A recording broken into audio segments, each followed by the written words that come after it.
Bom dia a todos, é um prazer estar aqui abrindo o 16º ciclo de palestras do Núcleo de Direito Setorial e Regulatório da Faculdade de Direito da UNB.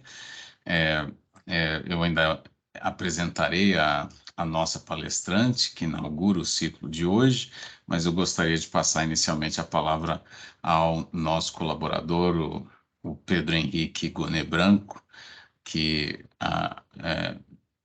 participa da organização do evento, para suas palavras iniciais. Bom dia, professor, muito obrigado. Bom dia a todos que acompanham.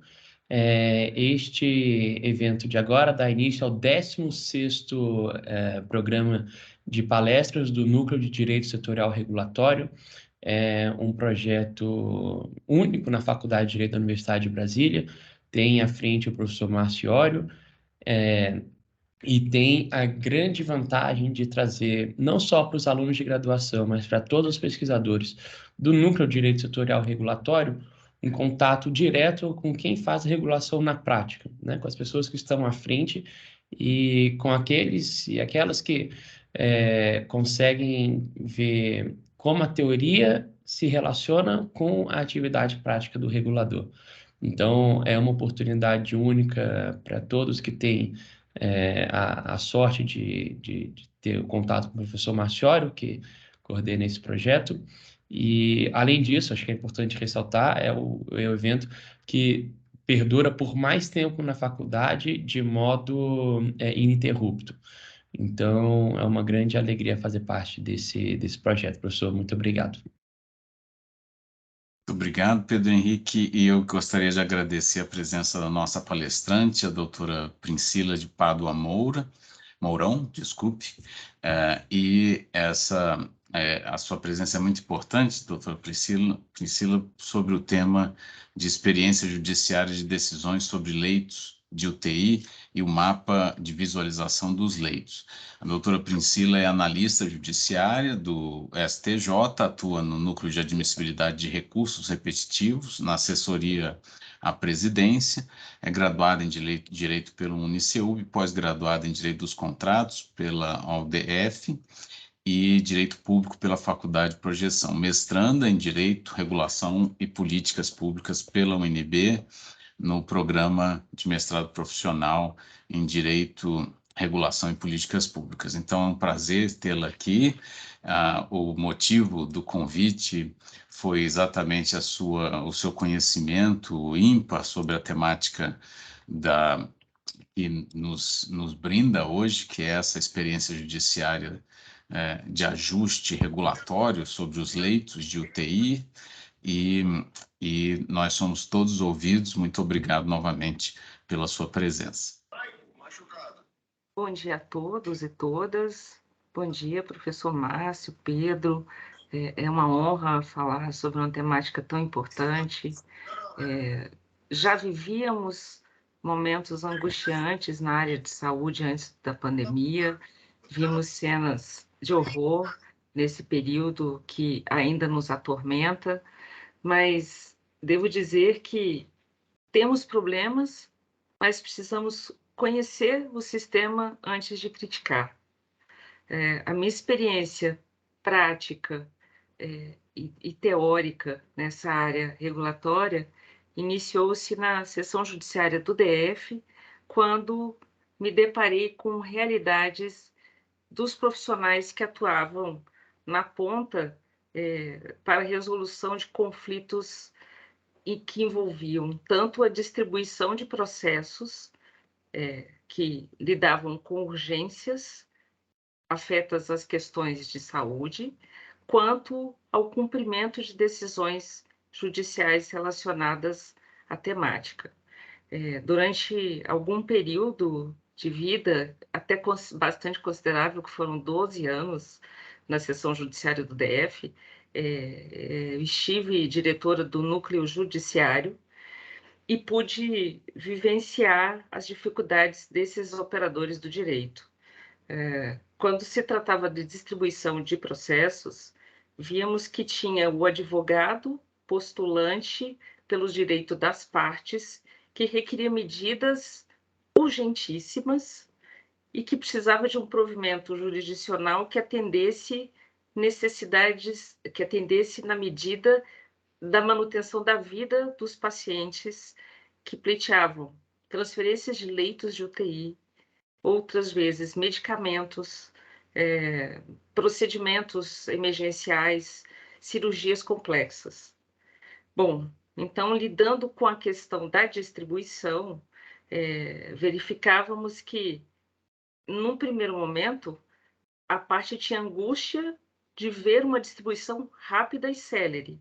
Então, enquanto diretora deste núcleo, eu lidava, num primeiro momento, com a distribuição do processo. Então, chegava o advogado no balcão e queria que imediatamente esse processo fosse distribuído.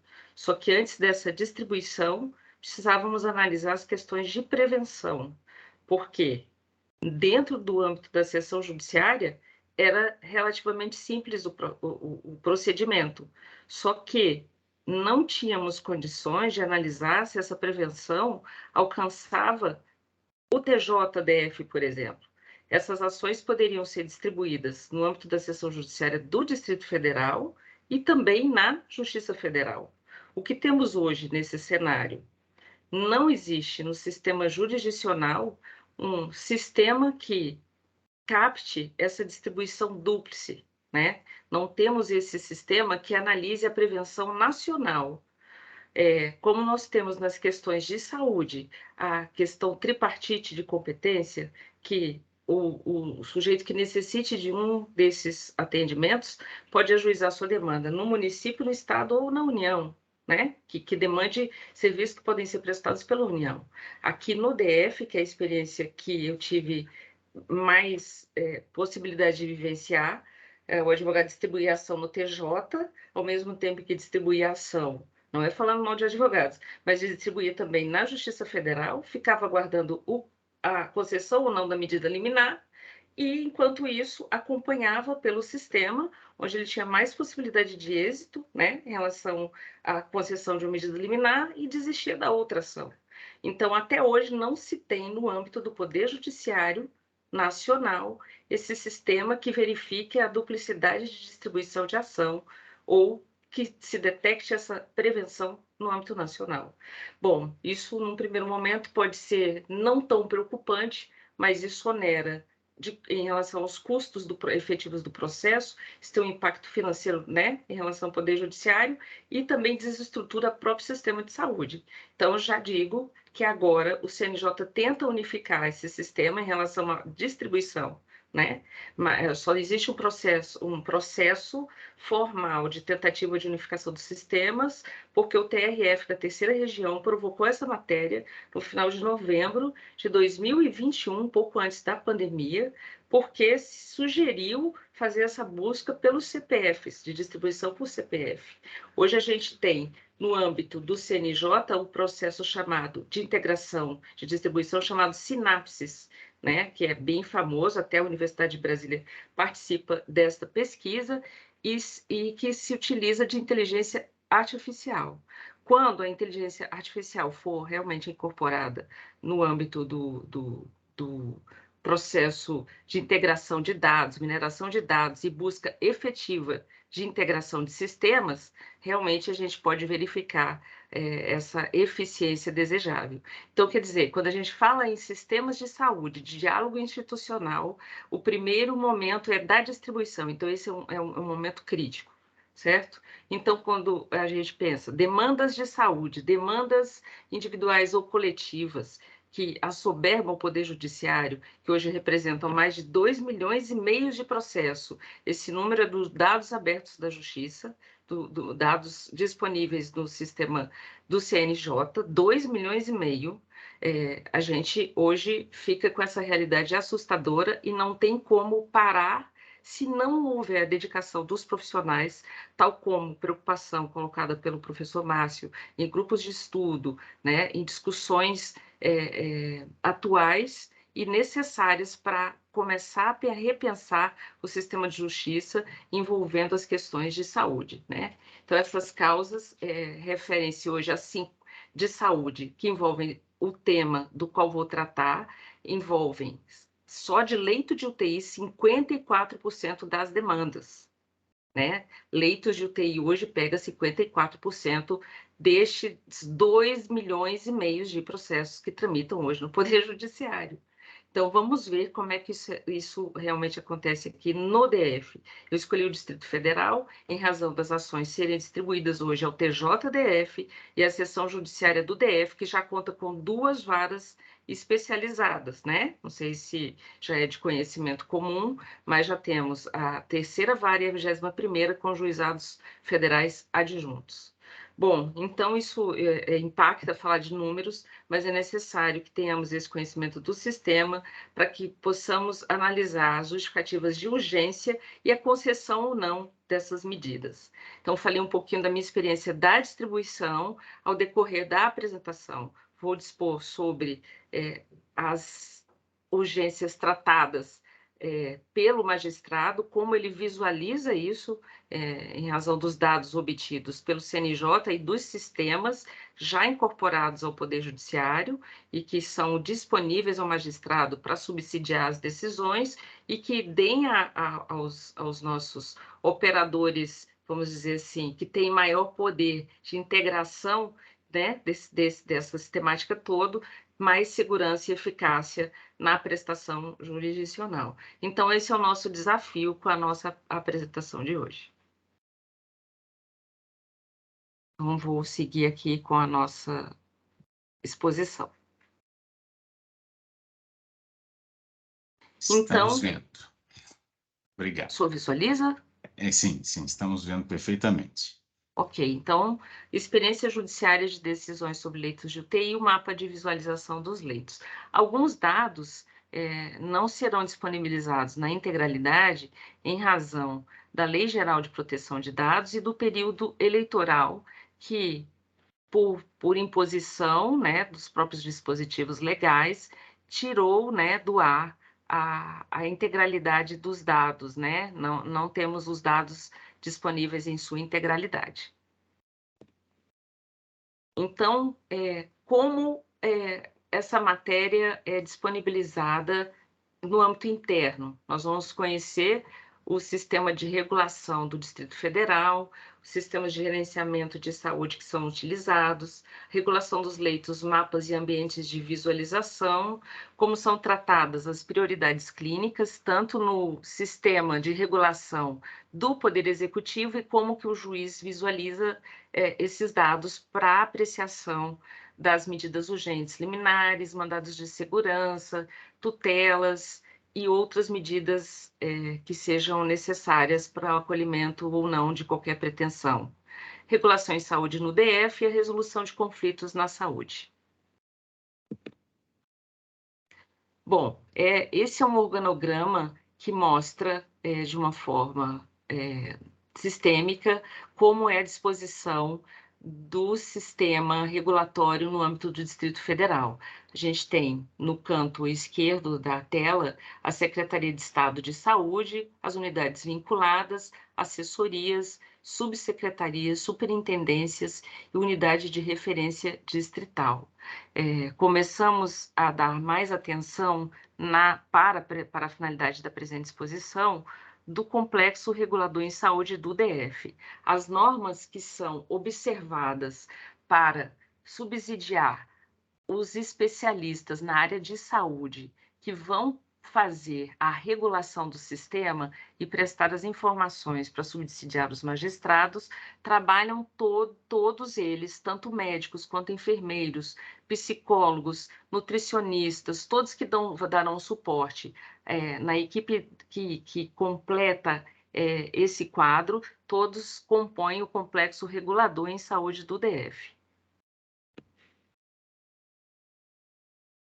Neste outro quadro, nós temos uma exposição das subsecretarias, né, dos conselhos de saúde, que são, que dão um destaque aos próprios conselhos, a Fundação de Ensino e Pesquisa, a Fundação Hemocentro, unidades de saúde, as secretarias adjuntas, gabinete, assessoria jurídica, controladoria setorial, diretorias, né, e os complexos reguladores de saúde.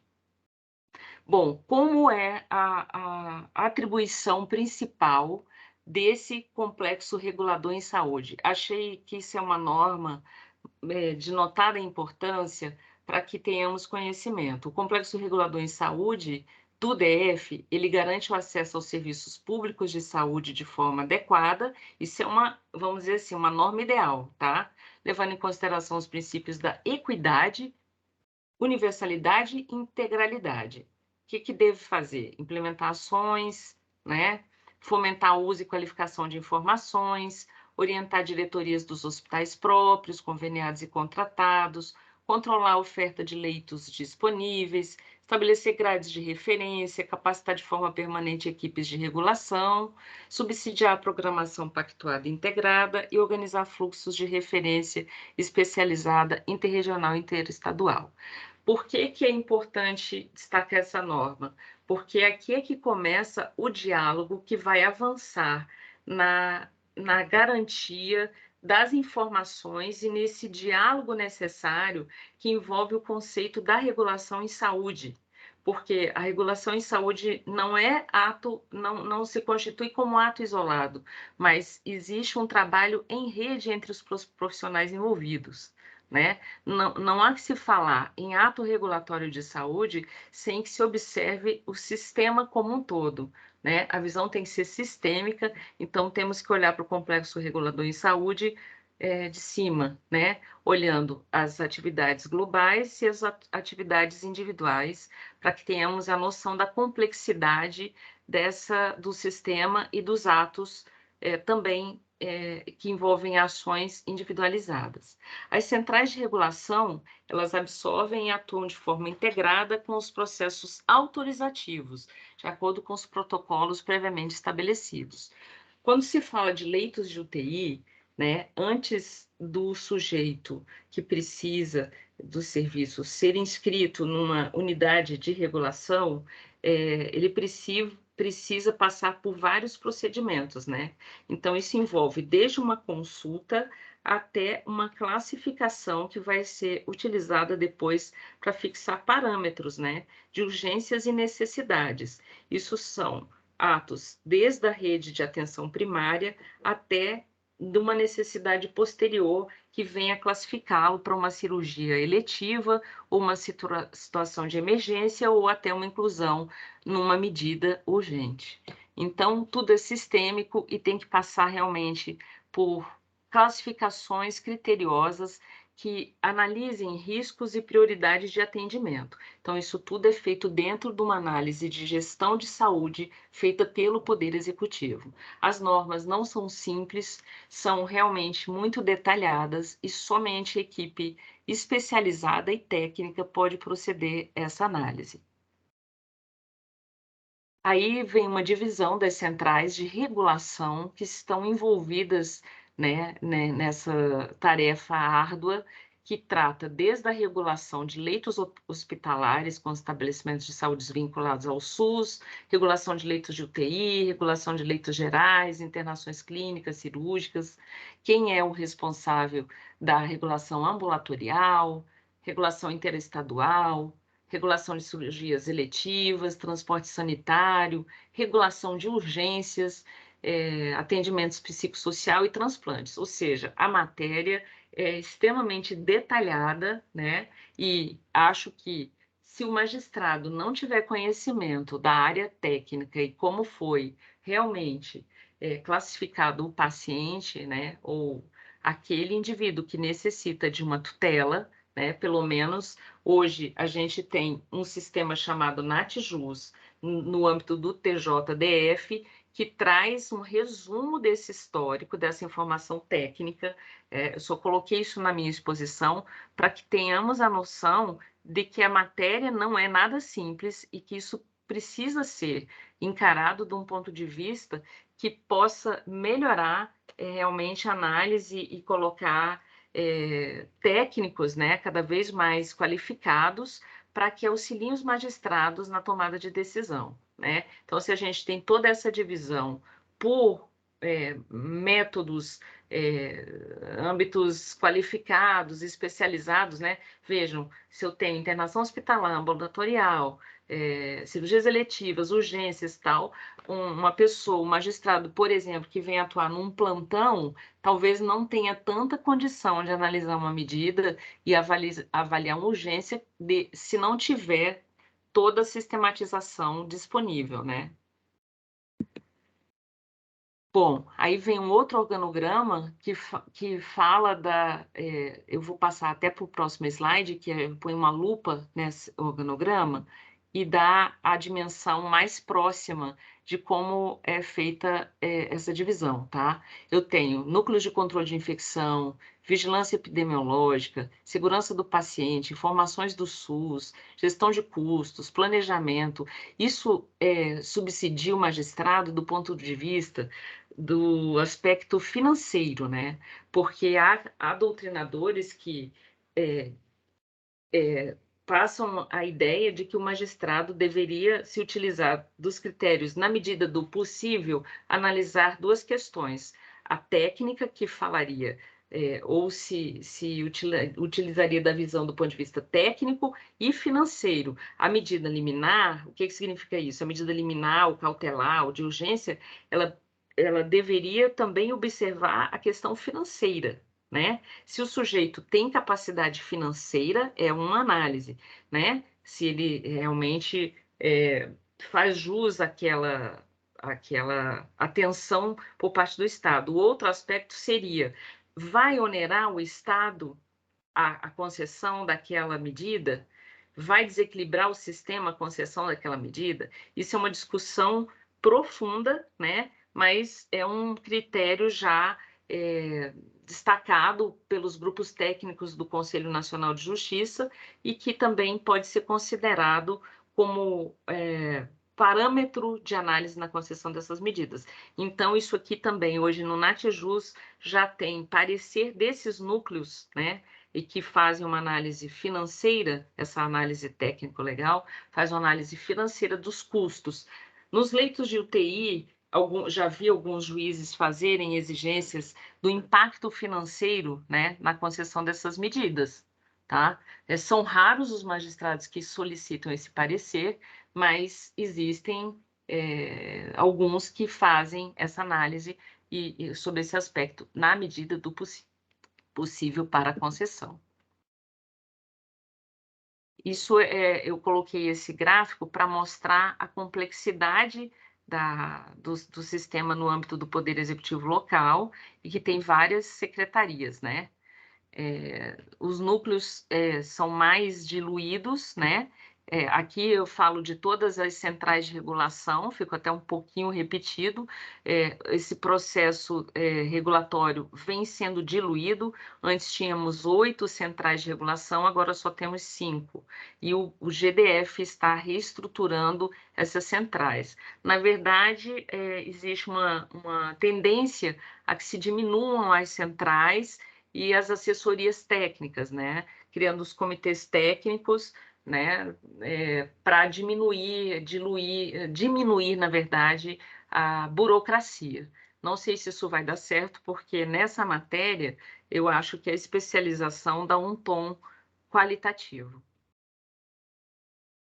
Essas secretarias, subsecretarias, secretarias, as centrais também de regulação ficaram somente com as qualificações de internação hospitalar, regulação ambulatorial, cirurgias eletivas, central de regulação interestadual de alta complexidade e transporte sanitário. Essa de transporte sanitário, curiosamente, pegou também as demandas do SAMU, né, que também ficam responsáveis por medidas urgentes, né, atendimentos de urgência.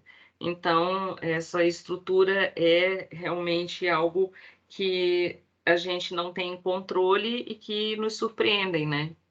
A gente tem internação hospitalar, tem transporte sanitário, enfim, é toda uma estrutura própria do Poder Executivo. Bom, agora entramos nos sistemas e a possibilidade de visualização dos fluxos e a possibilidade também do magistrado visualizar os mapas, né? Hoje a gente tem o SIS Leitos, que entrou em vigor em 2008, e temos o Intersystem Track Care, né? Que é um sistema adotado para a criação dos perfis de gestores, né? No âmbito da Secretaria de Saúde do DF. Ele é utilizado tanto para os magistrados do TJDF, das varas de Fazenda Pública e dos juizados especiais, né? Também na matéria de saúde pública do TJ, quanto para os juízes da Justiça Federal, Seção Judiciária do DF, das varas especializadas e também dos juizados federais adjuntos. Vamos conhecer um pouquinho desses sistemas. Aqui eu trago só a capinha do Manual de Regulação de Leitos do Complexo Regulador em Saúde do DF, que a última edição foi de 2021, mas já comporta a atualização, porque essa norma também está sob uma edição nova.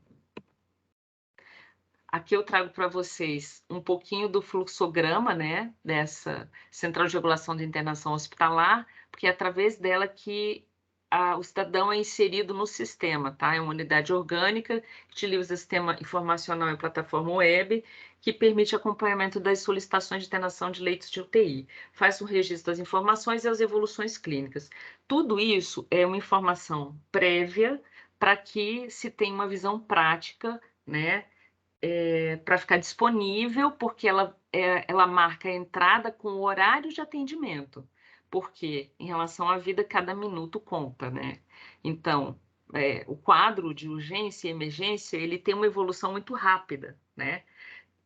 E a partir do momento da inserção nas filas e no sistema, que conta também a mora, né? Para futuro questionamento em razão de descumprimento das decisões, né? E também em relação às ações de indenização contra o Estado, né? Porque aqui eu posso ter óbito do paciente, né, no momento posterior, quer seja pelo descumprimento da decisão, por qualquer razão, né? Ou pelos eventos imprevisíveis, né? Vocês vão ver daqui a pouco as situações que podem ocorrer. Então, aqui tem a solicitação da vaga em UTI, né? Tem a informação das vagas disponíveis, a central de regulação. Essa solicitação é feita tanto pelo paciente ou quanto pelo médico, sendo que o médico regulador, hoje, pela nova legislação, é o responsável pelos laudos e pela inserção do paciente. Antes dessa inserção do paciente, nesta central de regulação, era feita também por enfermeiros, mas pela nova legislação é feita também, feita somente pelo médico regulador. Isso foi uma novidade, né, trazida pela situação de pandemia, né, em razão da segurança exigida pelas informações. Bom, aí tem o cruzamento de dados, né, a classificação dos riscos e vem a possibilidade de se pleitear uma vaga. Aí vem as grandes discussões jurídicas, né? Porque leitos de UTI têm uma demanda muito grande, né? Como eu disse no começo, 54% das ações, né, que tramitam hoje de saúde dizem respeito tão somente a essa matéria. Bom, isso aí é a página de entrada do sistema, né? Que tem usuário, senha e tem que pedir o cadastro.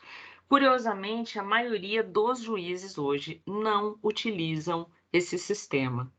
É impressionante, a ferramenta está disponível desde 2010, mas os magistrados preferem utilizar contatos via e-mail ou telefone, porque acham que os dados não são prestados em tempo de apreciação da medida, porque, como eu já falei, cada segundo na vida importa. E também tem toda a questão de convencimento, né, de utilização dos dados, né, em relação ao poder executivo, né?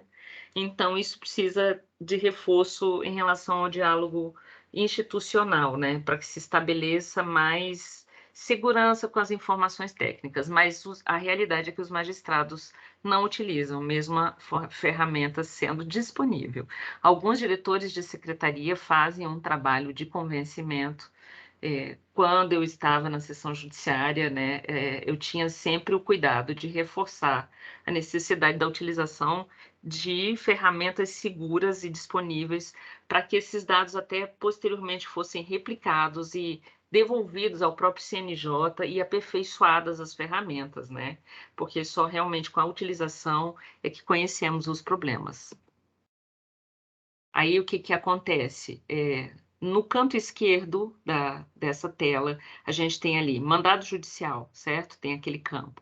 A partir do momento em que tem um mandado judicial, cria-se uma nova condição dentro do sistema, né?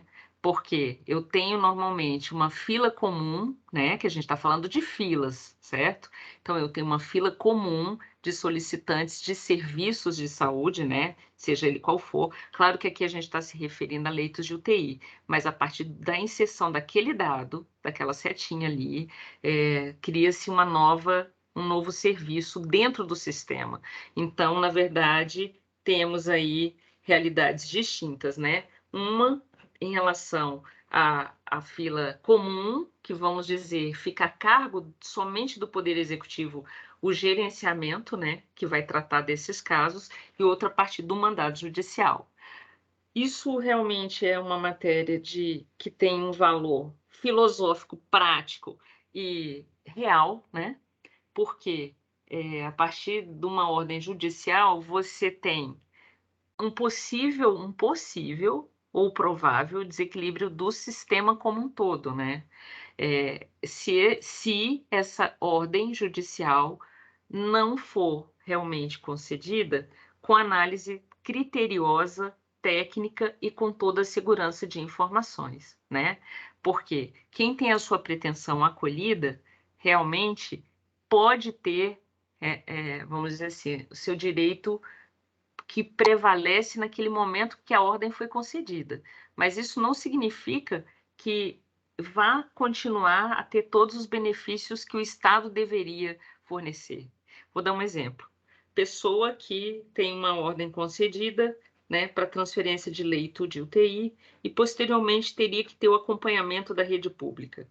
Bom, se ela não tiver já neste momento todo o sistema acompanhando o atendimento posterior, ela pode vir a óbito depois. Esse caso não é incomum, né? Porque não tem consultas e agendamentos posteriores. Geralmente a pessoa tem que, quando sai, se tiver alta, né? Se sai da situação crítica, né? Sai da UTI e volta para o atendimento comum, para uma fila, tendo que comparecer presencialmente e vem a óbito. Existem vários casos dessa natureza, tá? E a pessoa acaba pleiteando novamente indenização contra o Estado e demandando o Estado, e o custo desse processo é extremamente elevado, né? Outra situação é de transferências de UTI, em que se tem alta precoce e novamente o paciente solicita nova transferência, né? Então, se onera mais uma vez o Estado e esse ciclo se repete de forma desordenada. Na verdade, essa central de regulação, ela deve acompanhar o paciente, né? E tem os mapas de espera de UTI da SERI e o mapa de transferência entre UTIs. Se houver o acompanhamento realístico dessas situações, de forma a verificar as necessidades do paciente, do cidadão, e tiver um acompanhamento conjunto entre os poderes em relação às necessidades, com observância de todas aquelas secretarias envolvidas. Claro que eu estou falando do mundo ideal, mas estamos aqui também para isso, né? Para ver o funcionamento e ver quais são as políticas públicas que podem ser ofertadas e verificar quais são as medidas que podemos adotar para maior eficácia e eficiência entre os setores envolvidos, o Poder Executivo e o Poder Judiciário. Porque a partir daqui, que temos o mapa de espera da UTI e temos depois o mapa de transferência, os técnicos em regulação e os profissionais envolvidos podem verificar que existe uma necessidade de integração, né? O sistema cria abas e cria filas internas que podem ser acompanhadas pelos profissionais envolvidos. Vou avançar um pouquinho aqui. Então, como eu disse, tem as alas, né, que dizem quais são as necessidades, né? Primeiro que dentro de cada hospital eu tenho as UTIs de adulto, tenho as UTIs pediátricas, temos as UTIs agora, né? Temos a distinção da UTI para COVID, UTIs regulares, né? Então, dentro dessas alas também, alas ou seriam abas também, né? Que quando eu entrevistei algumas pessoas da Secretaria de Estado, do DF, me disseram, olha, nós temos as áreas de trabalho do regulador, áreas de pesquisa, temos anotações individuais dos pacientes, temos passagens de plantão, do que se refere a essas listas, formulários, alas de enfermaria, enfim, temos todas essas informações. O problema é, temos pessoal suficiente para análise desses dados? Esses dados precisam ser tratados de uma forma mais produtiva para que essas informações possam estar disponíveis e submetidas a políticas públicas renováveis, né? E atualizadas para que tenhamos resultados mais efetivos. Bom, aí eu fiz só uma cópia de algumas abas, né, mais interessantes. Lá em cima tem o mapa de UTI, que são os ambientes virtuais, né, onde eu tenho as solicitações, disposições nominais dos pacientes, né, para que se analise o direcionamento. Depois eu tenho as alas, como reproduzem os leitos de UTI ou unidades concentradas de internação, que estão disponíveis nas redes, tem os prontuários eletrônicos do paciente, falando das equipes multiprofissionais que estarão envolvidas, e as anotações que ficam registradas para tratar da evolução e das necessidades de cada um e como isso vai ser tratado posteriormente na rede, que isto, óbvio, é um mundo ideal. No estado de São Paulo já se tem, obviamente, nos hospitais, que tem pesquisa permanente, né, em que tem uma valorização maior da vida, né, porque a gente fala hoje direito à vida, mas a gente não pensa no aspecto em que a morte ideal, pode parecer um pouco trágico falar assim, mas a morte ideal é aquela que pode ser assistida da melhor forma para o paciente, né? Hoje essa matéria já é muito discutida nas universidades, no meio médico, e nós não precisamos nos esquivar dessa discussão, né? Então, quando você fala do paciente, bom, morte digna, né? Então, ao fazer uma transferência de leitos, vocês vão ver na próxima tela, que tipo de vida salvar e, em caso de morte, como eu vou preservar o pouco que se tem de vida para esse paciente. Áreas, aí mais algumas abas também, da área de trabalho do regulado, requisição de leitos de UTI, passagens de plantão. E nessa passagem de plantão, eu vi uma coisa muito curiosa, que tem muita divergência nas informações dos profissionais envolvidos, que sejam também proposituras de ações interessantes, com pedidos de medidas liminares, de tutelas e mandados de segurança, porque aqui tem divergência. Um profissional que vem inserir nesses filtros ou nessas telas alguma informação que não seja a mesma, pode mudar totalmente a sorte do paciente ou o quadro e propiciar um magistrado informação incoerente e que mude realmente a prioridade de tratamento do paciente, porque a gente está tratando de uma fila, de uma visualização, a gente está dentro do ambiente UTI. Agora vem algo que me choca, né? Vocês vão ver que aqui a gente tem uma análise de prioridades clínicas.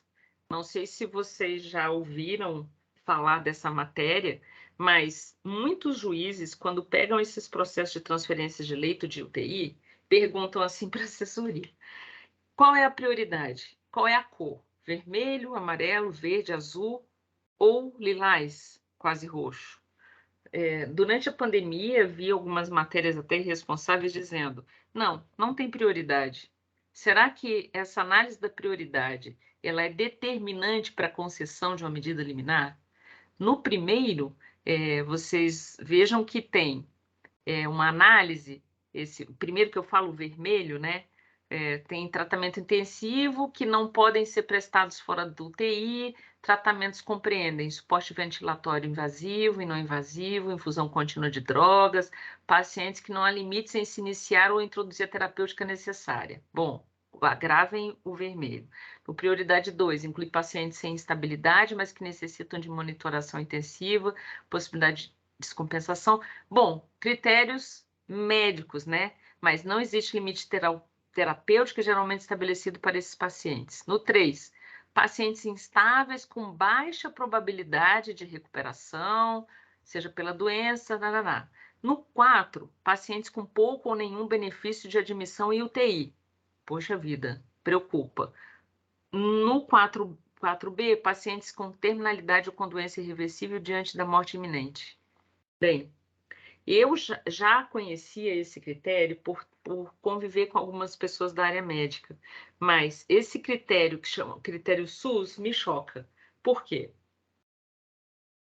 Exatamente em razão daquele questionamento que eu fiz anteriormente, né? Direito à vida ou morte digna?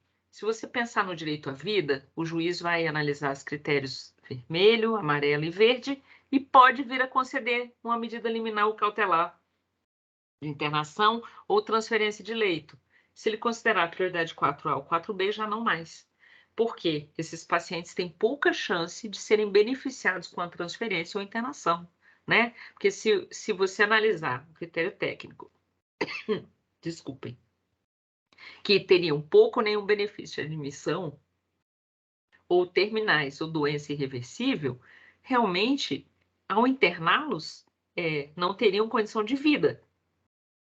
Porém, teriam condição de uma morte digna, certo? Então, eu já vi essa justificativa no pedido, e já vi medidas concedidas mesmo nas prioridades 4A e 4B. Então, isso aqui é um tema de alta complexidade e de profunda indagação. Acompanhei recentemente um caso do TJDF em que, não obstante a condição da prioridade 1, o juiz indeferiu o pedido e devolveu à Secretaria de Estado de Saúde a análise desta prioridade. O juiz se esquivou, né, realmente da concessão, porque pensam os advogados ou desejam que, em se tratando da prioridade 1, no vermelho, o postulante realmente tenha a medida concedida e garantido seu direito de transferência, né? Enfim, isso aqui é análise subjetiva, super delicada, mas esses dados são inseridos também nesse sistema e com possibilidade de visualização para o juiz. E a maioria já chega instruída, principalmente pelas ações ajuizadas pela Defensoria Pública, com os extratos, tá? De tudo que eu disse lá para trás, com os dados clínicos do paciente, com relatórios técnicos, e por isso também dão preferência a esses dados impressos, telefone e e-mail. Não entram no sistema porque requer todo o acompanhamento do que foi feito na rede lá para trás. Mas essa análise de prioridades é fundamental para que se tenha pelo menos uma noção da gravidade do caso, né? Porque eu tenho urgências, para mim, na minha análise, análise bem, vamos dizer assim, humilde, se eu fosse apreciar uma medida, tudo isso seria urgente. Mas o que é urgentíssimo depende da visão, né? Se for para a vida ou para uma morte digna, né? Eu tenho que ter um parâmetro de observação para que tenha uma decisão mais coesa. Bom, agora vamos avançar um pouquinho em relação à visualização dos mapas, tá? Aqui eu tenho, no período da Covid, tivemos aí quase um colapso total do sistema mundial. Temos os leitos de Covid, de enfermaria, de Covid, leitos de UTI geral, listas de espera e séries históricas de leite e taxa de ocupação por hospital. Acho que vocês acompanharam as salas de situação, né? Que eram uma coisa amplamente divulgada na imprensa, né? Aí se divulgava. Hoje, na sala de situação do DF, temos tantos leitos disponíveis. Teve até questão divulgada na mídia, né, dizendo que aqueles dados não eram dados reais, né, que eram dados que não consideravam leitos vagos, né, que consideravam apenas os leitos ocupados, teve questionamento judicial, teve ação civil pública, tudo, na verdade, que se envolve políticas públicas e atos de governo, né, vamos dizer assim, tem uma implicação na interferência, vamos dizer, do Poder Judiciário. Então, a gente precisa tomar cuidado. Pode estar correta a análise? Sim. Pode estar errada? Existe uma margem também de erro na análise desses dados.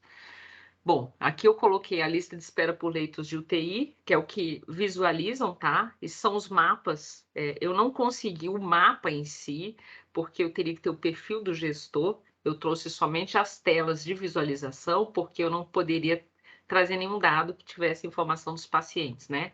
Então, o que eles visualizam na lista de espera por leitos de UTI?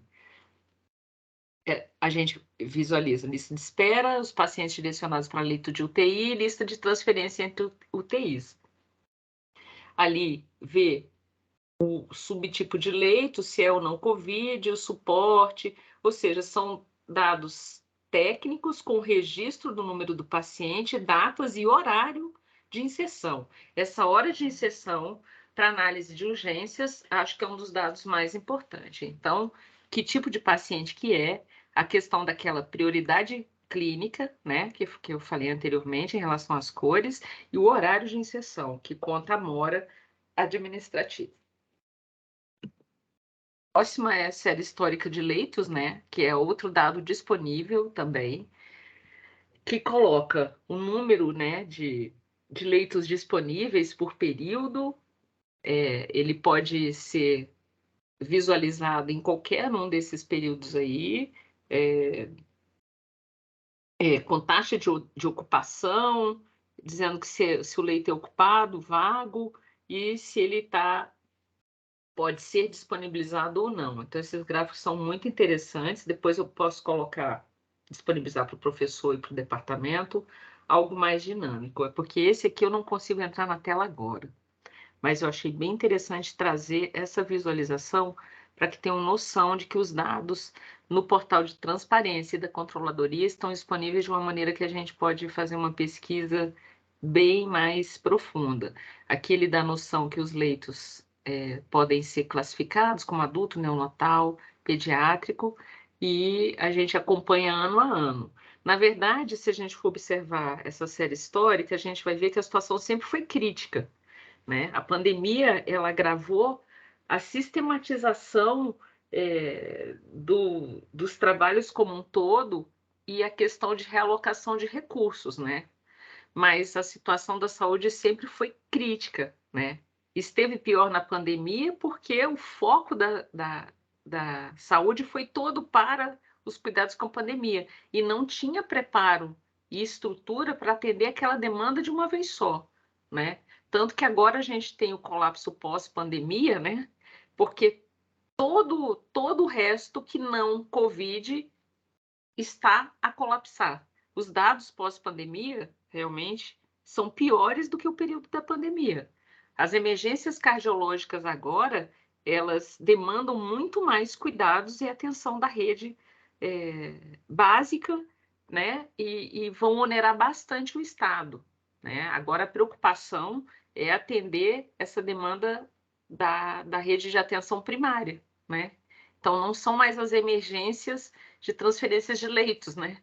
Então, houve uma inversão aí de necessidades em se tratando na área de saúde. Aqui, agora a gente já muda um pouquinho o assunto, vamos entrar, saindo já dos mapas, tá? Que foi o máximo que eu consegui para o período. A gente fala de fila. Para quê? Criticar do que deve ser feito, mas fila para fazer. Judicialização de temas vinculados à saúde surge da necessidade de se ter acesso ao direito previsto constitucionalmente e que muitas vezes, por conta de todas as dificuldades de estabelecer atendimento universal para toda a população, não se efetiva na prática. Realmente, isso é um questionamento filosófico, né? Mas que precisamos enfrentar. Então, sempre tivemos o caos na saúde, né? Eu comecei a minha experiência como estagiária na Defensoria Pública do DF.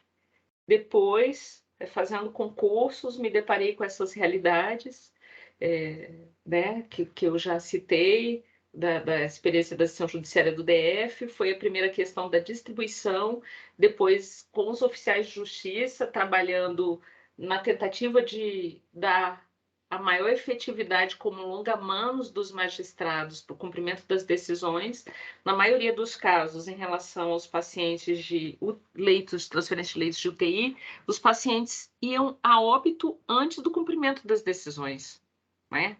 Porque a medida não era concedida num tempo razoável ou porque o sistema assim não o permitia. Existiam mudanças internas nos hospitais que não possibilitavam o cumprimento, porque as medidas tinham comandos nas decisões que exigiam intimações várias, né? E não dava tempo de dar cumprimento. Então, a hora da entrada no paciente hoje foi um avanço e realmente ajuda muito no cumprimento das decisões.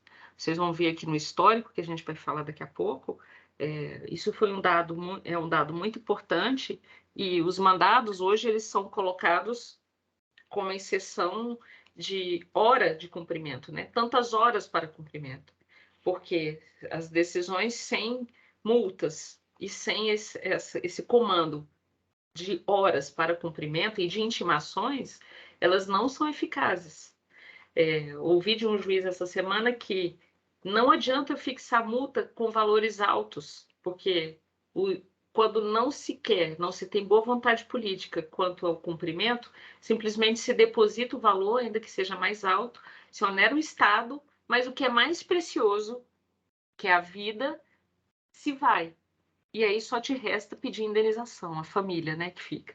Então, não tem condição você colocar medidas coercitivas numa decisão, nos comandos, né, de cumprimento da decisão, e esquecer que o bem tutelado tem um valor muito maior do que essas medidas, né?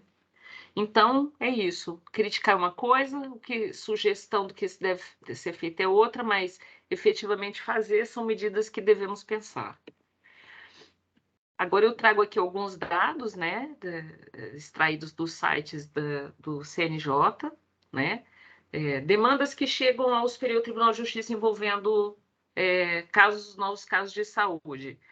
É bem baixo o número. Nos tribunais de justiça é bastante elevado, né? Vocês podem ver, é o maior número de demandas na justiça estadual. No Tribunal Regional Federal é razoável em razão da nova competência, né, nos últimos anos, tá? Da especialização das varas. Mas antes mesmo da especialidade das varas, algumas seções judiciárias da Justiça Federal já tinham essa atribuição de competência, né? Sobretudo pela inclusão da União no polo passivo, né? Porque é aquela sistemática. Quando o advogado não conseguiu obter, sobretudo, medicamento na rede estadual ou municipal, se incluía a União na tentativa de obter a sua pretensão. Então, tinha um deslocamento de competência, né? E aí daí aumentava o número das ações ajuizadas no âmbito federal. Aqui, casos dos principais assuntos judicializados, né? Envolvendo a matéria, né? Então, a gente tem medicamentos, tratamento médico hospitalar, unidade de terapia intensiva, unidade de cuidados intensivos. Teve até uma redução, né, desses casos de cuidados intensivos até 2020, tá? De 2020 para cá, esses dados ainda não estão disponíveis no CNJ, né? A gente teve um aumento de 2018 para 2019, depois 2020 caiu. E também teve um aumento dos casos em relação ao fornecimento de medicamentos. Mas mesmo com a queda entre 2018 e 2020, dessas unidades de terapia intensiva ou unidades de cuidados intensivos, ainda corresponde na totalidade, aí a gente está considerando, né, os anos de 2020 e 2022, que não são os dados dessa tabela, que correspondem ainda a 54% das demandas na totalidade dos casos de saúde no Poder Judiciário. percentuais de processos com e sem concessão de liminar para o grupo de assuntos. Eu achei essa tabela muito interessante, né? Porque essa questão da concessão da medida liminar pode garantir ou não a vida, né? O TI está correlacionada ao bem da vida, né? Transferência de leitos, né? Aí eu tenho a transferência em si do paciente, criando ou não uma nova fila, isso também é outra discussão, né? Porque se criar uma nova fila, né, para aquele paciente que não está regulado, né, que já não foi inserido no sistema, aí sim eu acho que tem um grande desequilíbrio e uma interferência indevida do Poder Judiciário no Poder Executivo. Eu sei que a gente evita dar opinião, mas nesse caso são matérias que chegam até os tribunais superiores, né? E realmente são até reformadas, né? Porque você precisa manter o mínimo de equilíbrio, né, entre os poderes, né? Então, se o juiz aprecia a medida liminar, tão somente para que seja mantido na fila e se cria uma outra fila daqueles que tiveram medidas concedidas e dos que não tiveram, é uma coisa. Agora, se você cria uma vaga, é diferente, né? Então, tem uma distinção nessas situações. Nós temos aí fornecimento de medicamentos, também plano de saúde, tratamento médico hospitalar, mas o maior índice de concessão de medidas está entre hospitais e outras unidades de saúde e internação e também de saúde mental. Saúde mental também envolve muitos casos de transferência de leitos, né? Por incrível que pareça, e atendimentos emergenciais do SAMU. Lá atrás eu disse, né, que tem essas questões que envolvem o SAMU, que são atendimentos de emergência. Isso são dados obtidos nas entrevistas que eu venho fazendo. Mas é isso, hospitais e outras unidades de saúde e internações, 86%. Bom, percentual de deferimentos em relação aos casos novos processos julgados, né? Porque aí tem o quê? As medidas concedidas e que foram posteriormente confirmadas, né? Então, eu tenho também, com hospitais e outras unidades de saúde e internações de UTI, 84% procedentes, né? Aí eu tenho um índice menor do não procedente sobre julgados e parcialmente procedente sobre julgados. Porque aí a gente está analisando os dispositivos, né? Eu tive liminar, tutelar, cautela concedida e depois foram julgados procedentes, poucos não procedentes, né? Planos de saúde já é um pouco menor, mas aí já entra na saúde suplementar, né? E acho que vale destacar realmente esse dado em relação ao nosso tema, né? Medicamentos também é alto, né, o percentual. Só que medicamentos, ele já pega a área que não envolve UTI, né? Embora tenha dispensa de medicamentos, outra matéria que acho que vai ser tratada até no próximo painel, mas o nosso caso aqui é UTI, né? E o que pode vir a ser confirmado. A maioria das medidas concedidas liminarmente são confirmadas no mérito. Aqui eu tenho os leitos de unidade de tratamento intensivo, né? E as filas nos serviços prestados à população, em menor proporção, mas eu tenho mais ações ajuizadas, né? Nesse gráfico 25.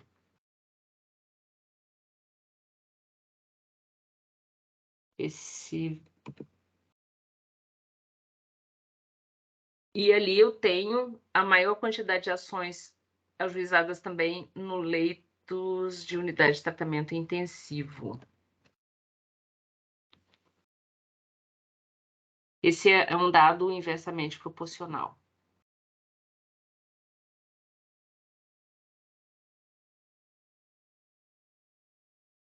Esses dados, eles falam também expressam, né, a realidade em relação às demandas ajuizadas em primeiro grau, juizado, turma regional de uniformização, segundo grau, tribunal superior e turma recursal.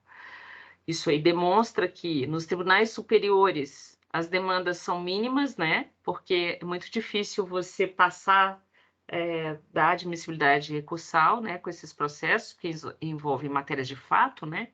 então a admissibilidade é muito rígida, né?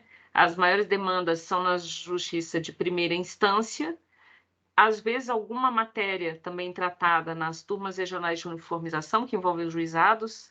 No TJDF, inclusive, hoje os juizados têm maior número de ações das demandas de saúde ajuizadas do que nas varas de fazenda pública. No começo, as varas de fazenda pública tinham maior número de ações.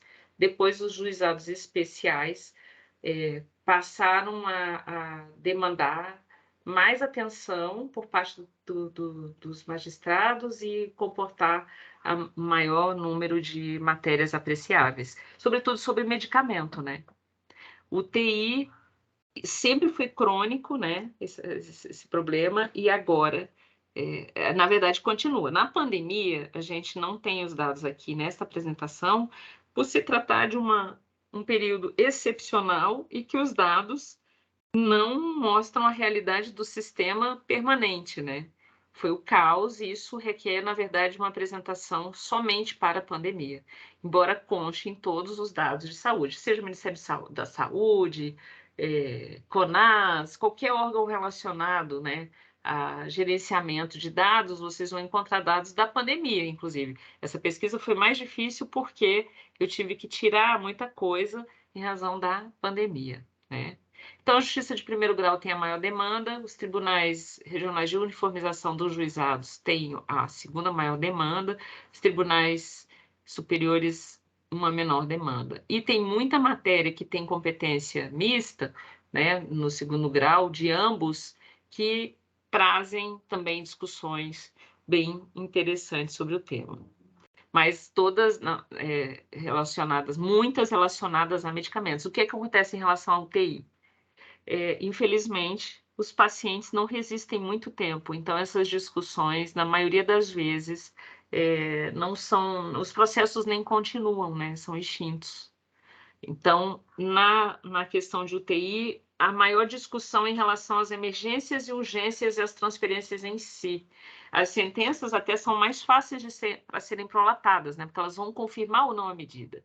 A discussão não se aprofunda no mérito, né? Praticamente o juiz repete toda a fundamentação.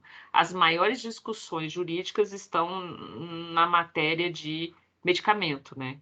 Não se tem assim um aprofundamento das teses nas matérias de UTI, né? Não se discute aquelas questões do orçamento, né? Se onera o poder, se essas lições oneram ou não o poder executivo. Não se tem assim nem sequer uma recomendação implícita em relação às políticas públicas desejáveis. Por fim, aqui uma questão por região no país, a região sudeste é que mais tem demandas em relação à saúde, né? Mas talvez pelo aparelhamento, né, e a estrutura do Poder Judiciário na região sudeste, né? Região norte é que menos tem, aí é uma questão de estrutura, né? De estrutura do Estado, aparelhamento do Estado, questão de implementação de políticas públicas, né? Então, talvez pela característica mesmo de atuação estatal. Agora eu vou entrar quase me aproximando da parte final, mas uma matéria que eu tenho uma paixão específica, regulação em saúde do Comitê Gestor de Saúde do DF, TJDF, DRF1, Seção Judiciária do DF. Bom, primeiro, temos aí o decreto 7508, que regulamenta a lei 8.080 do SUS, que fala do planejamento da saúde, assistência à saúde e articulação interfederativa. Como que começou essa discussão para a criação desse comitê gestor? O setor ao qual me dediquei por 12 longos anos, começou essa discussão em 2010, que foi no QJU, juntamente a diretoria do Foro da Seção Judiciária do DF, em parceria com o TJDF, em razão das certidões dos oficiais de justiça que noticiavam óbitos de pessoas que, não obstante decisão de concessão de medidas liminares para transferência de leitos, não tinham êxito. Quando verificávamos que essa ocorrência era impeditivo para cumprimento, começamos a nos reunir, porque esse número não era pequeno, né? Era bastante significativo, e começamos a criar grupos de trabalho e discussão para ver o que estava realmente acontecendo. Enquanto gerenciadora de um sistema, me preocupava essa realidade, né? E chamamos, então, a administração para tentar implementar alguma atividade que resultasse em algo positivo, né? Então, criamos grupo de trabalho envolvendo a seção judiciária do DF e o TJ.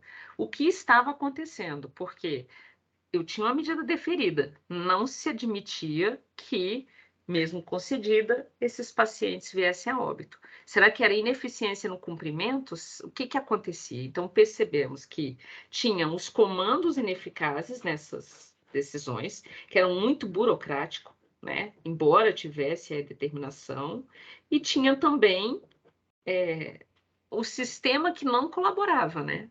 Então, a gente precisava tomar alguma atitude. Aí fizemos um grupo de trabalho, né? Lógico que tinha a questão do próprio paciente. Às vezes o paciente era tão grave, não tinha condição nem de aguardar a concessão de uma medida. Então, nesse caso, uma medida urgentíssima é que realmente teria efeito. Então, nós criamos aí os comitês, né, nesse grupo de trabalho, em que, na troca de informação, foi o quê? Criado uma central, né, para tratar desse assunto, em que tivesse uma linha direta entre o Poder Judiciário e o Poder Executivo local, porque assim que a medida fosse concedida, se estabelecia um contato direto com o GDF para cumprimento. Então, antes do mandado sair da central de mandados para cumprimento, já se estabelecia esse contato, né? E acionavam-se aí os encarregados do cumprimento no GDF, para colocar o paciente naquelas listas que vocês viram lá atrás, inserir no campo mandado e fazer a reserva do leito, né, para transferência. Porque se eu não localizasse dentro da rede o hospital que tinha a vaga disponível, eu não podia dar cumprimento àquela medida, né? Então, esse trabalho não era feito assim, era feito de uma forma mais burocrática. Então, esse juiz do TJ, que era o doutor Donizete, que até mencionado nos relatórios do CNJ, tomou para si essa atribuição por provocação e por muita vontade e empenho nas atividades e encampou essa tarefa para aumento da eficiência e eficácia no cumprimento das decisões, né? Lógico que esse número não... a gente não tinha uma ineficiência que realmente pudesse ser atribuída aos oficiais, mas víamos que o trabalho poderia ser aperfeiçoado, né? Sendo aperfeiçoado esse trabalho, evitaríamos realmente que esses casos acontecessem. Com esse grupo de trabalho, feito com as diretorias do Foro e a Seção, criou-se, então, o comitê gestor, né? Comitê Executivo de Saúde do DF, lá no TJDF, tá? Por iniciativa desse juiz, a partir da resolução 107 do CNJ, em face da materialização crescente das demandas e os reflexos em variados segmentos, certo? Então, esse grupo de trabalho do TJ, que tinha uma alta demanda, para evitar esse tipo de situação, criou-se esse comitê gestor, tá? Aí foi feito um termo de cooperação, celebrado entre a União, o TJDF, intermédio da Secretaria de Saúde do DF. Bom, esse trabalho conjunto surtiu resultado, gerou, assim, realmente frutos positivos, enfim, deu muito certo, porque acionando a rede em tempo hábil e colocando os sujeitos certos no momento certo, realmente esses erros, no que dependessem da atuação dos gestores e dos longamanos do juiz, né, realmente não ia ter essa falha. Porque se tivesse, era algo realmente que não poderia ser aceito. Não lidávamos ali com uma questão de saúde do paciente, porque naquela análise de risco, isso já teria sido ultrapassado. Então, aqui era implementar medidas que pudessem diminuir os riscos de que essa ocorrência levasse a, vamos dizer assim, extinção do processo, né? Também com a Justiça Federal foi feito o termo de cooperação, né? Feito no convênio, termo de cooperação 00117, por intermédio da Secretaria de Estado do DF, o TRF1, Seção Judiciária do DF. Então, em termos de normas, temos esse comitê gestor que trata dessas questões no âmbito da Seção Judiciária, da qual eu fiz parte do núcleo judiciário. Do ponto de vista administrativo, foi feita uma gestão e participamos na contribuição de ideias em relação ao cumprimento de medidas. Somente nisso. Hoje, a Seção Judiciária do DF participa desse comitê gestor com outras ideias, né, em relação às varas especializadas. Naquele primeiro momento, fiz parte. Hoje, outras pessoas dão continuidade a esse trabalho e tratam de outros assuntos, né? Hoje, as demandas envolvem mais medicamentos, né? Questão de hemoderivados, bancos de sangue, vacinas, outros assuntos. Mas, quando foi criada, a questão emergente era realmente transferência de leitos de UTI, porque sempre foi um problema, ainda não foi superado, e se agravou realmente no período de pandemia. Mas, no período de pandemia, era o TJDF encarregado com seus juízes ao cumprimento, né, dessas decisões. Mas o que interessa é que foi criado um comitê e trata dessas matérias. O que esse comitê faz? Monitorações judiciais que envolvam hoje, né? As prestação de serviços de assistência à saúde, fornecimento de medicamentos, produtos, exames, intervenções cirúrgicas, disponibilização de leitos de UTI também.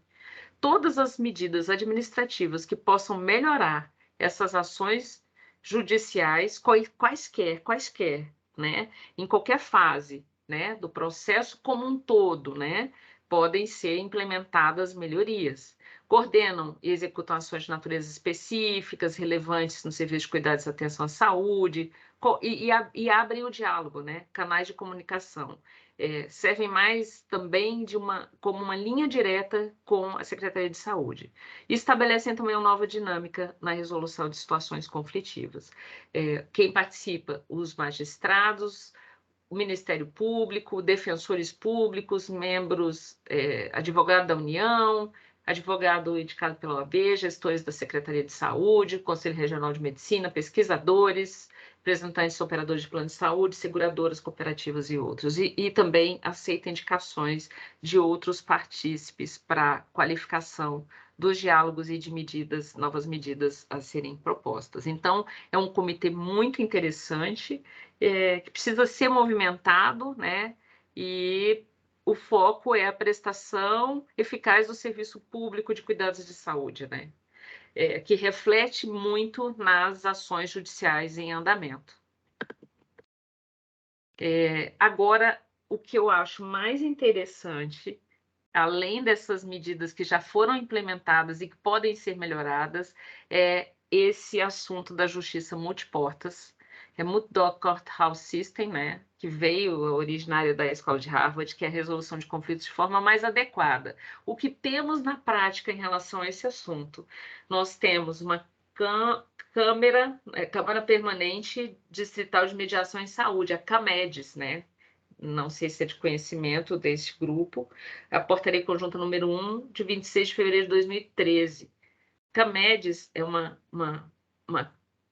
Câmara de Conciliação que propõe soluções para as demandas judiciais que já estão em andamento. Ela funciona numa parceria entre a Secretaria de Estado de Saúde do DF e a Defensoria Pública do DF, né? Trata das questões sobretudo das questões de medicamentos, né? Tem hoje um acordo de cooperação técnica que envolve a Procuradoria do DF, a Secretaria de Educação e a Defensoria Pública. Secretaria de Educação, não, de Saúde, né? Desculpa. Então, assim, já tem uma Procuradoria Pública envolvida, né? Envolve a prestação mais célere de serviços na área de saúde em relação à entrega de medicamentos, né? Ela funciona de forma efetiva, é incrível o trabalho da CAMEDES, é pouco conhecida e ela pode ter uma aplicabilidade maior se tiver envolvimento de mais partícipes, né? Já conversei com vários advogados e que não conhecem a CAMEDES, né? ela ainda não se aplica aos leitos de UTI, mas esse objeto e o objetivo pode ser ampliado. O GDF hoje passa na área de saúde por uma reestruturação e isso pode ser realmente abrangido pela CAMEDS, né? Então, essa conciliação é possível, eles já conseguem resolver 27% das demandas de saúde ajuizadas pela Defensoria Pública, o que eu acho extraordinário. No Rio de Janeiro tem algo semelhante, mas é uma Câmara de Resolução de Conflitos, né? Já tem abrangência também para leitos de UTI. Aqui só não funciona por falta de divulgação e de políticas públicas ainda tímidas. Então, acho que temos um papel aqui primordial para incrementar vamos dizer, a continuidade da CAMEDS e dar mais efetividade a essa política pública, né? Mas é fantástica. E aqui eu já vi também decisões da CAMEDS na medicamentos off-label, né? Então, eu sou muito fã dessa Câmara Permanente. Então, para fechar a minha apresentação, essa matéria eu poderia falar muito mais, mas não há fatos, apenas interpretações. Tudo depende da visão que se tem e, óbvio, de que lado se está para visualizar os fatos. Agradeço a todos por esse tempo distendido e temos muito a fazer em matéria de saúde. Obrigada. Muitíssimo obrigado, Priscila. A única coisa que falta mesmo numa apresentação desse tipo é a plateia poder dar uma salva de palmas, mas eu tenho certeza que pela qualidade da exposição isso seria efusivo pessoalmente, tá? Se você puder descompartilhar a sua tela, assim nos enxergaria, né, melhor. E passamos, então, para a segunda fase, com questionamentos. Eu fiquei impressionado com como que, da sua exposição, fica evidente, né, que a, a, a, não há como defender o direito à saúde senão por administração das leis efetiva, né? Então, mesmo quando se judicializa, nós temos que ter um acompanhamento de inteligência regulatória para que isso possa ter efeitos concretos, né? Eu acho que para facilitar, talvez eu compartilhe a minha tela e com perfeito. isso eu cancele o seu compartilhamento. Obrigado, professor. E daí imagino que já tenha encerrado o seu compartilhamento. Agora nós estamos todos nos enxergando bem, não é isso? Muito bem. Então, eu acho que foi excepcional, viu? Foi uma aula sobre como que a experiência, que é dramática, né, dessa área, realmente impacta em efetividade, né, da prestação jurisdicional. Isso é algo que eu não tinha visto antes nesse nível de detalhamento e de apresentação, e, portanto, não poderia ter iniciado melhor, né, o ciclo de palestras do que com essa apresentação. Eu fiquei, deixar no ar algumas questões. Teve um momento em sua fala que se disse que, normalmente, quando os casos são encaminhados pela Defensoria Pública, eles vêm já com todos aqueles dados que servem a pelo menos evidenciar a priorização e etc. para o juiz. Isso significa dizer que, quando se trata de advogados em geral, na maior parte dos casos, a instrução do pedido ela é meramente formal, sem que o advogado se dê ao trabalho de ir atrás dessas tabelas e dados, para Sim, justamente professor. possibilitar uma maior né, Análise. análise, ou, pelo menos, e até, né, viabilidade, né, de um julgamento mais célere por parte Sim. do judiciário, é isso? E depois os advogados particulares, né, se chateiam quando vem aquela estatística do Supremo dizendo do êxito das ações da Defensoria Pública, que ocupa um ranking, né, de maior qualidade e de efetividade na prestação jurisdicional. Não é surpresa. A atuação da Defensoria Pública é extraordinária, né? Quer dizer, esse conhecimento do funcionamento, né, administrativo da máquina da Sim, máquina de saúde, né, do Sistema Único de Saúde, basicamente, né, é um diferencial é um importante diferencial. nessas causas, né? É óbvio É, que os defensores têm acesso a esses dados, né? Eles claro. têm o perfil gestor. O advogado particular não tem acesso, né? Uhum, Esse cadastro, acho que até deveria ser disponível a todos, né? É uma uhum, política pública possível, né? Pode entendi. ser feita essa sugestão. A OAB não tem interesse, né? Na verdade. A OAB participa do comitê gestor e nunca fez essa solicitação, né? Sim, Então, é a entendi. questão do interesse de, de ter os dados disponíveis, né? Eles têm representante, né? Eu tenho as atas do comitê, tenho todas as atas, tenho as deliberações, li todas elas. Essa pesquisa, professor, foi muito difícil porque, em razão realmente da LGPD e do período eleitoral, a maioria dos dados ficaram indisponíveis, né? Entendi. Então, eu iria trazer mais detalhes, o mapeamento mais completo, mas ficou difícil por conta do período, né? Eu fiz pedidos formais, né?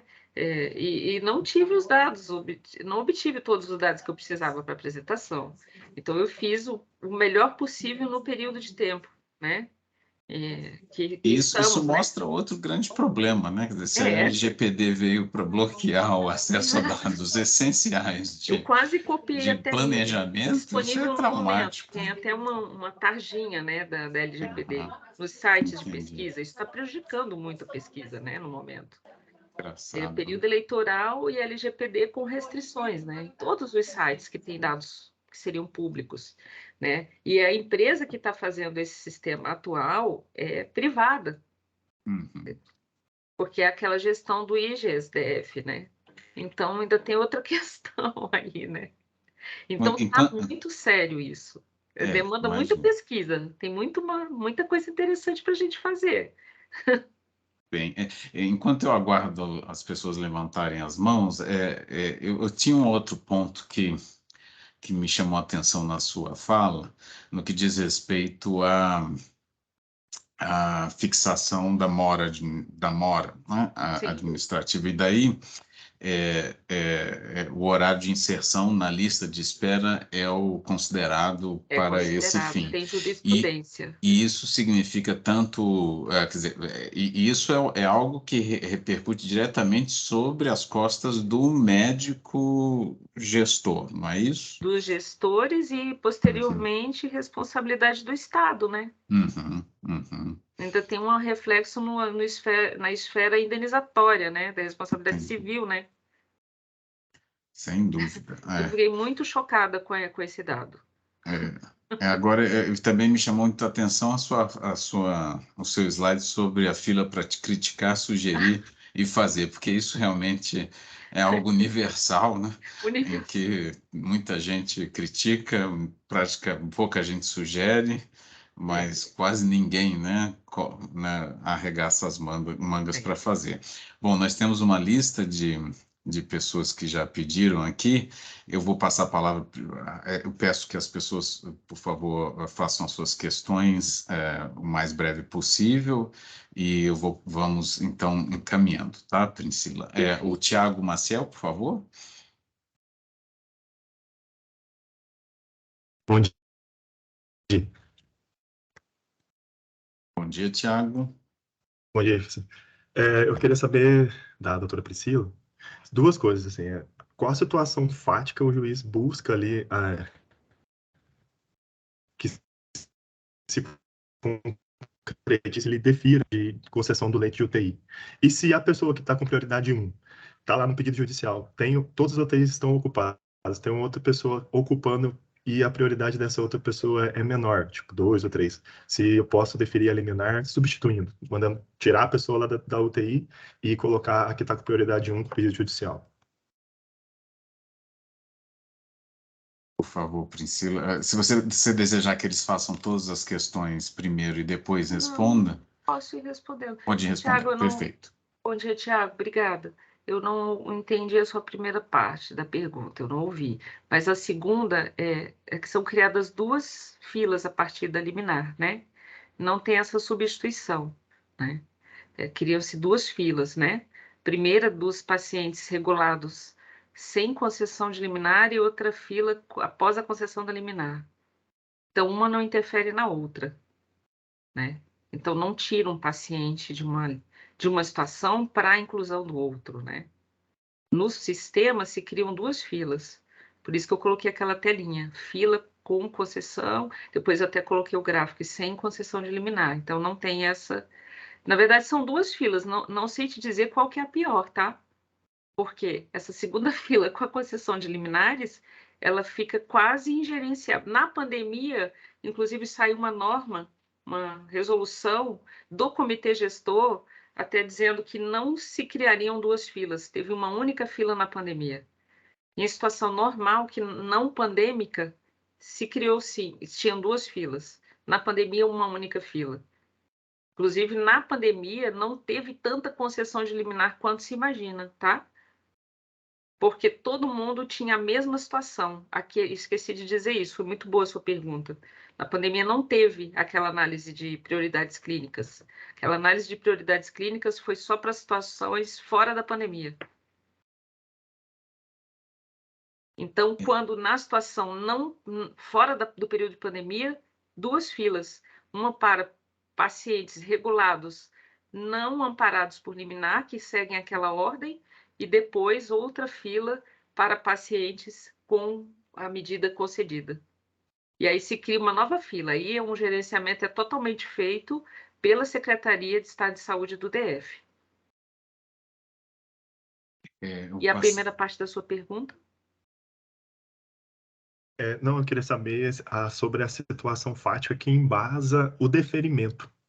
Então, a situação fática é a situação clínica do paciente, né?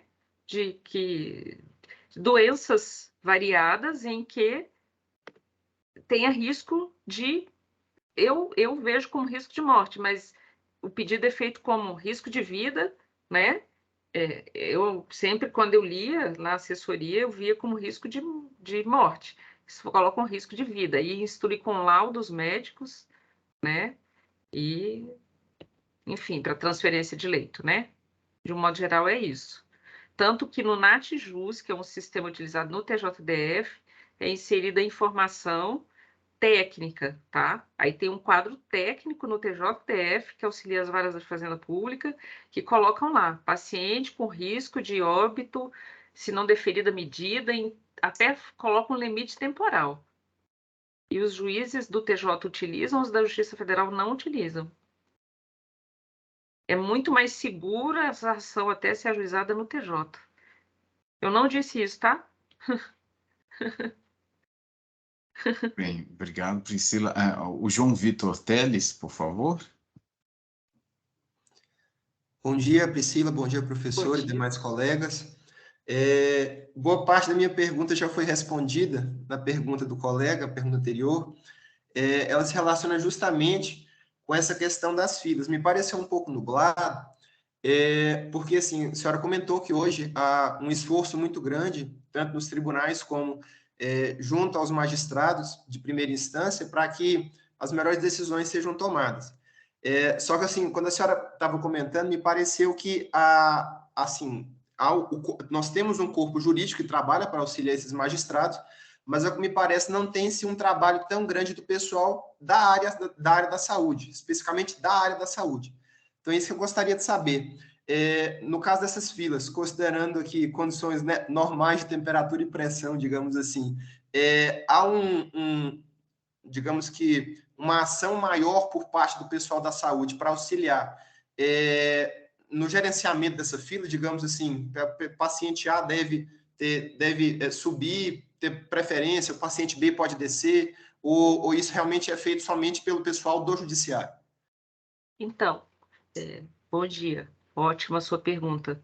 Existe um gerenciamento bem interessante, bastante qualificado e técnico, sim, dentro do Poder Executivo, tá?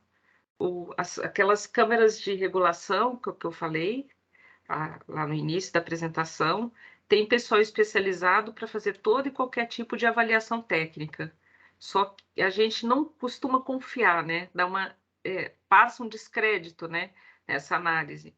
Então, até peguei umas decisões que depois o professor, fica a cargo do professor fazer isso ou não, mas em que eu analisei algumas decisões em que os juízes indeferiram as medidas em razão da qualidade já atendida pela parte técnica do Poder Executivo, em que já se estabelecia a ordem de prioridade e das prioridades clínicas e que se verificava pelo NATJUS, que é esse acompanhamento técnico do pessoal da saúde, em que o paciente já teria sido plenamente atendido e que já estava na iminência de ser encaminhado para um UTI.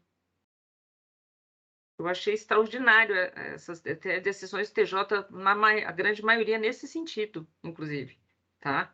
Que foi em condições normais de temperatura e pressão, muito legal, em que se colocou esse fundamento na decisão. Em razão da qualificação técnica de atendimento prestado pela Secretaria de Saúde do DF, deixe de acolher a pretensão de concessão de liminar para o paciente que está na iminência de atendimento para inserção na fila de UTI. Muito interessante. E o pessoal tem um atendimento técnico. Eu não sei te dizer, como eu disse em relação aos oficiais, se atende a tempo, né? Porque o paciente que está na iminência da transferência de leito, ele tem condições variáveis que andam muito rápido no tempo. Então, o horário é colocado porque a cada minuto o paciente pode mudar o quadro, né? Entrar num estado gravíssimo e vir a óbito. Isso independe desse aparato todo. Então, as questões de saúde são extremamente delicadas, né? E o quadro muda de grave para gravíssimo em questão de horas. Então, a hora foi inserida porque pode mudar o quadro. Então, o judiciário precisa ser célere, né? Muito célere em razão do cumprimento, para ter um cumprimento mais eficaz, porque o quadro do paciente anda muito rápido. Evolui muito rápido para óbito, né? É isso que eu quis dizer. Então, tem sim essa qualidade técnica dentro da Secretaria de Saúde. O pessoal do Judiciário só auxilia o magistrado, eles se baseiam nas informações técnicas prestadas pela Secretaria de Estado de Saúde, né? Que são inseridas dentro do sistema NATJUS. O Judiciário tem a pretensão de manter um quadro técnico para que tire as dúvidas dos magistrados em tempo real.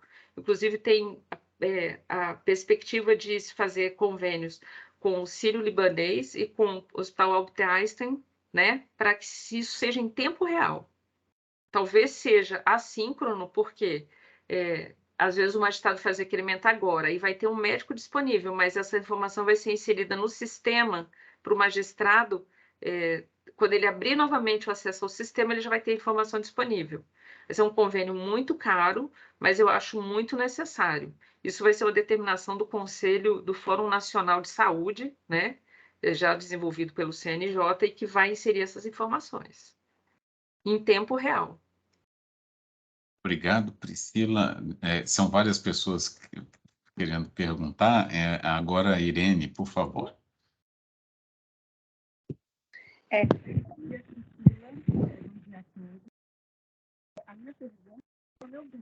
Irene, seu som está muito baixo. Vocês estão conseguindo me ouvir agora? Agora sim. Por conta do meu computador, vocês me desculpam.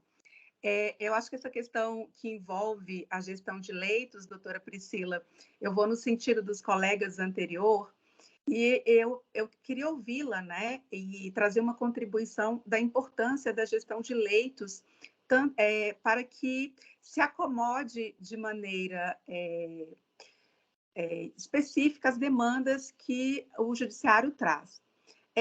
A sua fala ela foi muito interessante no aspecto e me suscitou uma preocupação que eu não sabia, que é a alta direta do CTI, porque a resolução, né, tanto do CFM quanto do Conselho de Enfermagem, você tem uma conduta clínica, o paciente não pode ter alta direto do CTI para casa, ele precisa de um leito intermediário, e tanto da alta precoce. Por quê? Essas duas situações fáticas que a senhora trouxe cria uma nova fila. Então, cria um colapso no sistema. E essas informações, como elas não são coordenadas, para quem está regulando, não sabe de fato qual a fila que existe e qual que é a fila prioritária. Então, assim, um aspecto importante que a senhora trouxe a partir da construção do CMJ, que é uma programação de alta hospitalar.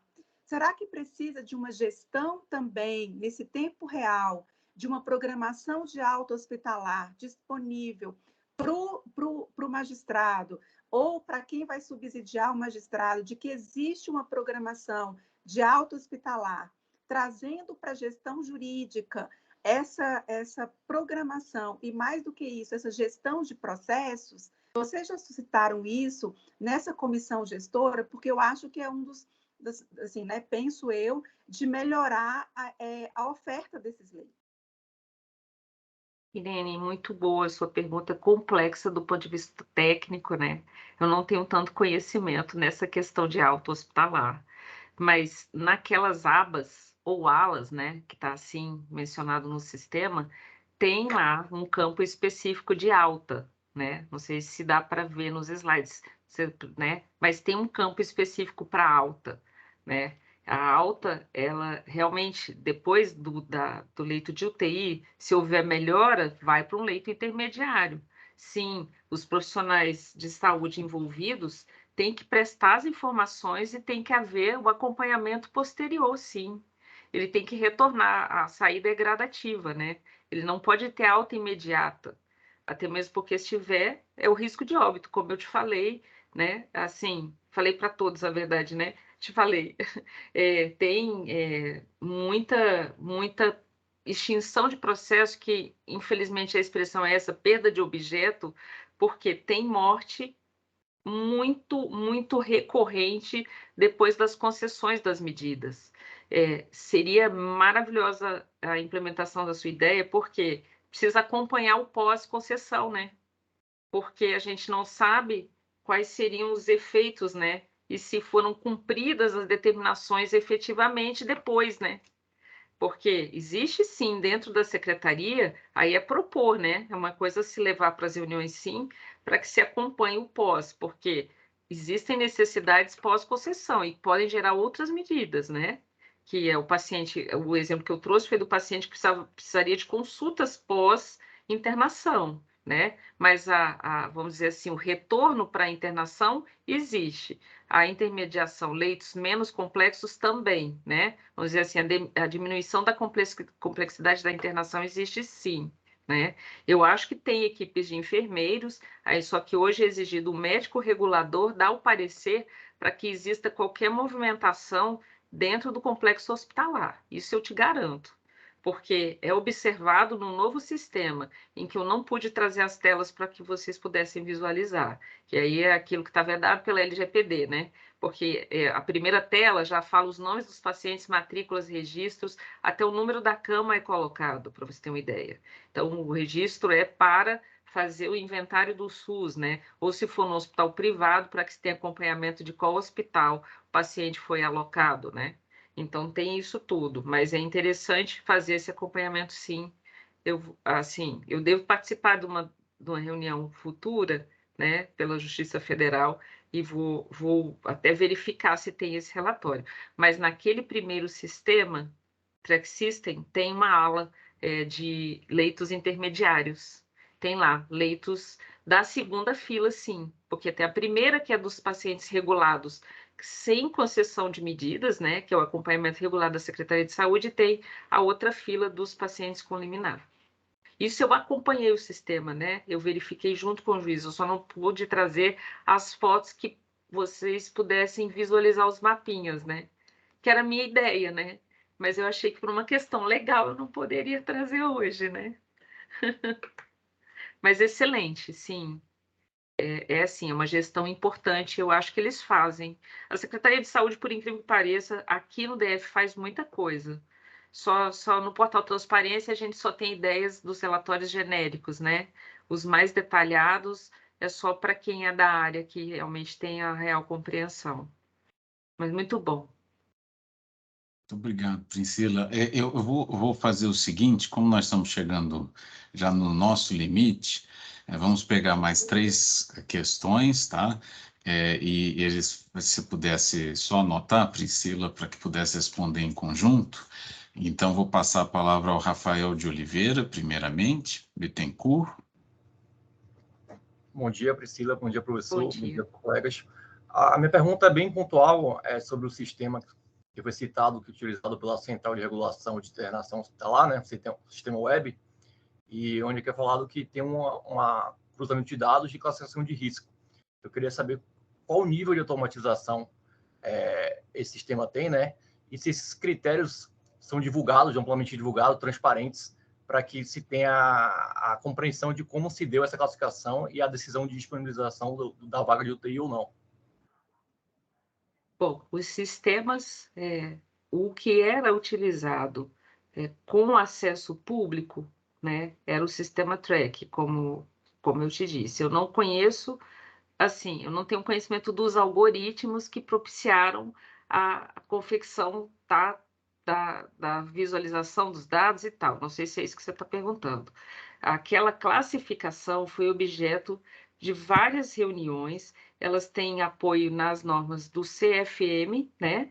E de grupos de estudos com relatorias técnicas, e tem apoio também nas normas do SUS, de indicação de urgências clínicas, e que poderiam realmente levar à morte digna também, tá? Aquilo que eu falei tem a ver com questões de tanatologia e de questões de evolução clínica, é todo um critério técnico utilizado para colocar aquelas cores. A maioria das pessoas, inclusive os assistidos, chegam à defensoria dizendo assim: doutor, o meu caso é amarelo. Eles chegam assim: o meu caso é verde. Não, mas o meu é um lilás, mas eu queria que fosse vermelho. Chegam assim. Ele já vem com um relatóriozinho dizendo: o meu laudo corresponde à cor tal.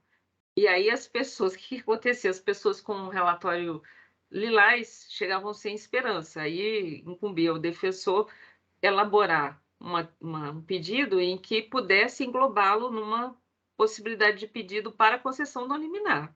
Eu já vi isso acontecer. Porque como eu estava na distribuição, no atendimento, na execução, porque eu coordenava 7 secretarias, né, no núcleo. Então, eu convivia com todos eles, inclusive atendimento. E fazia trabalho conjunto com a Defensoria Pública também. Então, eu conversava com todos, né? Então, foi muito interessante essa vivência. E daí tinha tudo isso. Aí você queria saber do sistema. Aí hoje tem o CIS Leitos, que não está disponível ao público, que ele é feito por uma empresa privada, gerenciada pelo IGES-DF, né? E está passando por uma modificação, porque a Secretaria de Saúde do DF vai ser reestruturada agora. Mas depois, se quiser, podemos falar novamente e eu te digo qual vai ser o sistema. Mas esses dados mais específicos não estão disponíveis ao público, somente para os magistrados. E eles não utilizam, tá? Bom, obrigado, Priscila. Só mais 2 perguntas. Eu vou pedir que a Juliana faça a pergunta de Souza e depois a Nicole, para você poder responder em conjunto, tá bom? Ok. Juliana, por favor. Bom dia. Doutor, eu gostaria de saber como funcionam as parcerias com as redes privadas. Se os hospitais parceiros eles são obrigados a receber os pacientes em caso de falta de leito do SUS, como funcionou especificamente na pandemia. Já respondo? Bom, eu queria então passar a palavra a Nicole Ferro, por favor. Bom dia, doutora, bom dia a todos. A minha pergunta se dá no seguinte sentido: a senhora, quando falou das prioridades, falou do embate que existe entre o direito à vida e o direito à morte digna.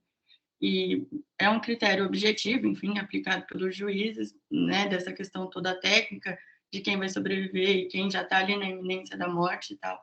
Mas eu gostaria de saber se existe algum jeito das pessoas que estão ali para morrer, que já estão condenadas a isso, vamos dizer, de também serem atendidas, porque eu trabalhei também, estagiei na Defensoria Pública, e eu sei o drama que é para as pessoas que isso é negado. Então, gostaria de saber se existe alguma possibilidade dessas pessoas também serem atendidas.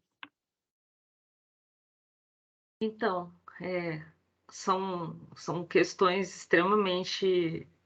não são... Eu vou começar pela última pergunta, tá? Não é pelo grau de importância, mas realmente é dramático. Não é objetivo, é subjetivo o grau.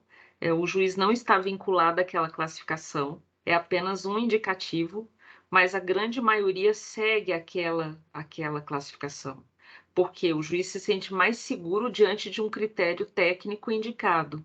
Acho que você... Juliana, né? Juliana? Eu que fiz a pergunta, é Nicole. Ah, Nicole. Tá, Nicole, o juiz se sente mais seguro em seguir critérios técnicos indicados, né?